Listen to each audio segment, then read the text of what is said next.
You talk too much. I know, but you talk too much too. And that's why we're having this video right now explaining the psychology behind talking and our conversations with each other. Let's get right into it.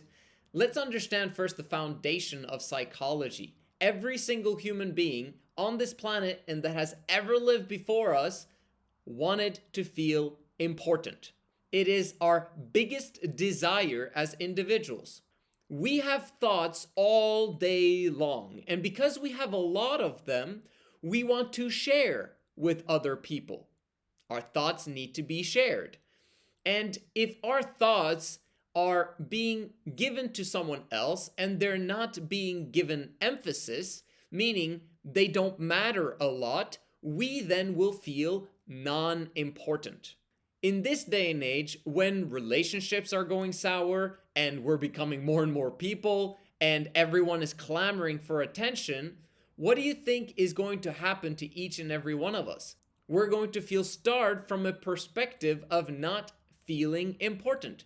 No one listens to us. No one wants to hear what we think. No one cares about us.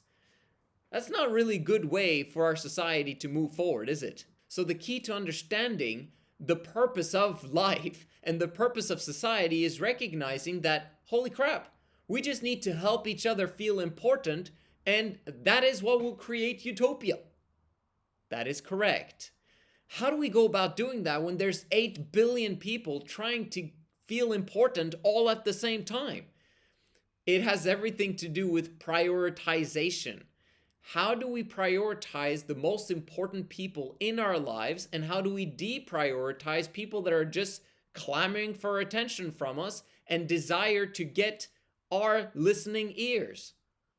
When you make someone feel important, you're making someone else feel less important. So you got to make sure that the people that are the most important people in your life are getting your best attention and your full attention at some parts of the day. It doesn't have to be all day, every day that you're only listening to this person because they're the most important person in your life, because they would eventually feel, okay, you're a bit too much. Like, I want to talk to someone else, right? And so we have to understand that magic of how conversations operate. And once you do, life becomes so much better and so much easier.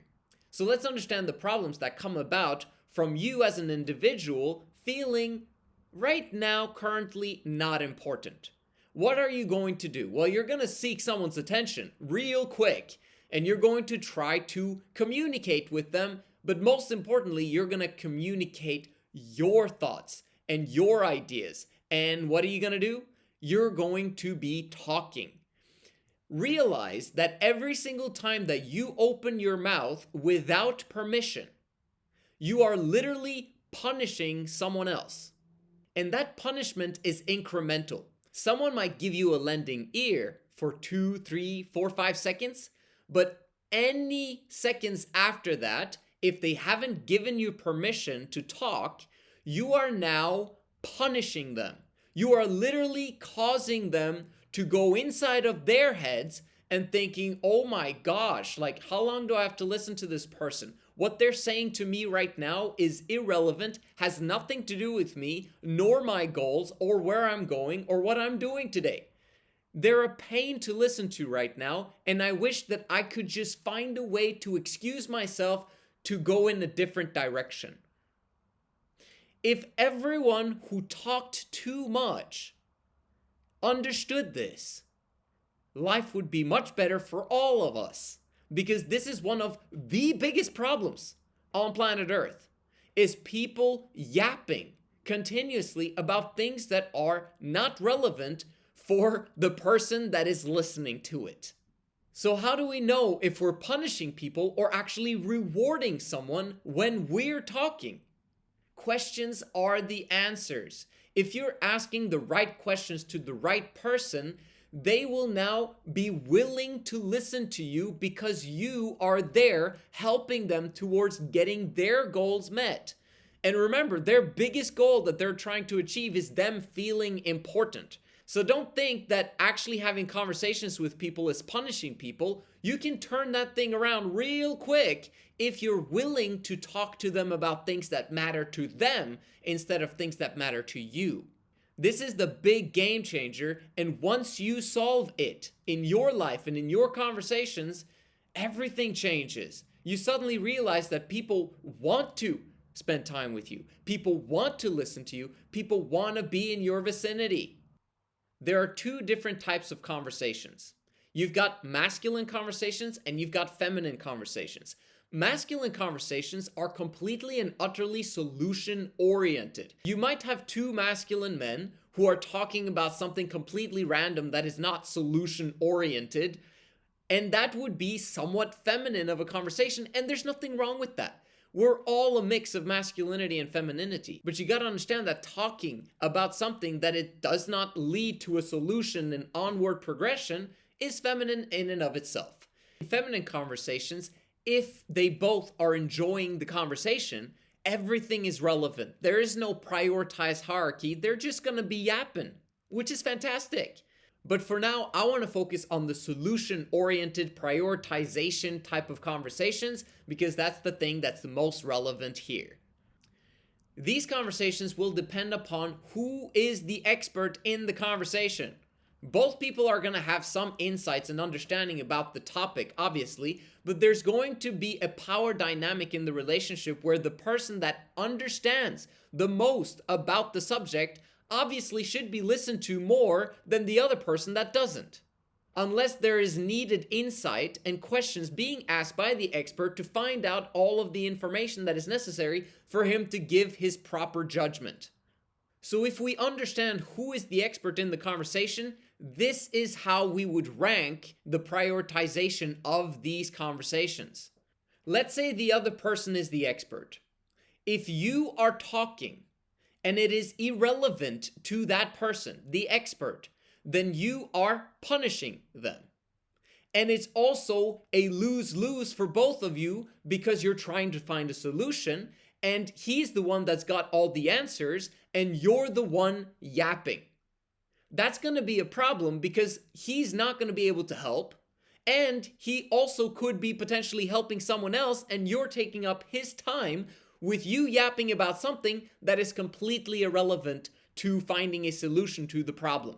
That is the worst outcome in a conversation where there is an expert and you're not that expert. In this first scenario, anything that happens is completely and utterly irrelevant unless the expert is able to get like small seeds or nuggets of information from you that helps him to get a better judgment. And I suppose his judgment at that point will be this person is not actually willing to work with me, and so I need to find someone else that needs my help. The second scenario is a little bit better, but there's still a lot of problems with it. Is the fact that the expert is talking, but you are not listening. If you're not listening, we're not solving the problem because you're the one that needs the help. The next one is that they talk and you listen, but the topic at hand or the suggestions that are being given are somewhat irrelevant. This is a little bit better, but the problem is that the expert hasn't managed to bring his topics to the point where he simplified it well enough for you to actually learn from it. So there's some irrelevancy to it, but at the same time, you are making them feel good. So you're going to be able to have that person stick around so that you can get the gold nuggets from that person if you ask the right questions. At least you're making them feel good about themselves, and that's going to help them to want to spend more time with you as the person trying to learn from them. But the next one is where the transformation happens. If the expert is actually good at what they do, they will ask you the right questions throughout this conversation, and then they will be able to simplify the information in as concise of a message as possible to the point where you completely and utterly understand the principle or the way that something works so that you can progress with your life and you now have solutions to your actual problems.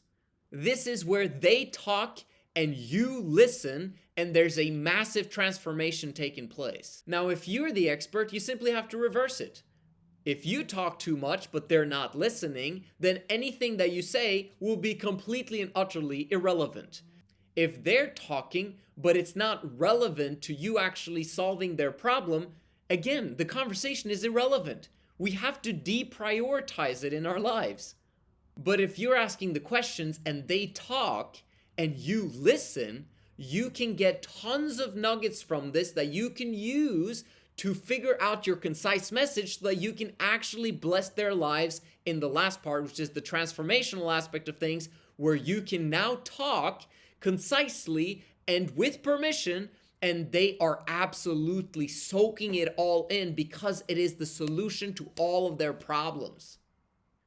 The one that asks the questions is the one that is in control of the conversation. So you need to become really, really good at understanding how to ask people questions and relevant questions so that you guys can have a transformational win-win conversation with each other that takes both of you to the next level. Not just in solution finding and problem, solving, but also in terms of a transformational experience of joy, bliss, and happiness. Conversing with other human beings is the ultimate human experience where we are connecting with each other and becoming one. When this happens and we get a unity of understanding and we're progressing towards truth together, we've solved the human equation. There is no longer any problems that we can no longer solve. So if you're really thinking about the ultimate problem on planet Earth, is that everyone is talking too much instead of actually listening. So be part of the movement of listening to other people and prioritizing what is the most relevant conversations that we can have, and then decrease the irrelevant conversations. Sometimes we got to have those because we got to relax and be able to be ourselves. But the vast majority of the time, we should be prioritizing what is a relevant conversation and what is irrelevant. And then we use people skills to help people understand when something is completely and utterly irrelevant so that we can move on to a different topic. Or if we don't want to do that, we just remove ourselves because we just can't help that person at this specific point in time. We want to listen to everyone. We want to make everyone feel important. But in this time where you only have 16 awake hours per day, we cannot allow ourselves to listen to a bunch of yapping all day long. There are people out there who need our help and our understanding and our listening ears and our questions so that they can progress on their journey towards joy, bliss, and happiness. You are the solution. So am I. Let's do this together. I'll see you in the next one.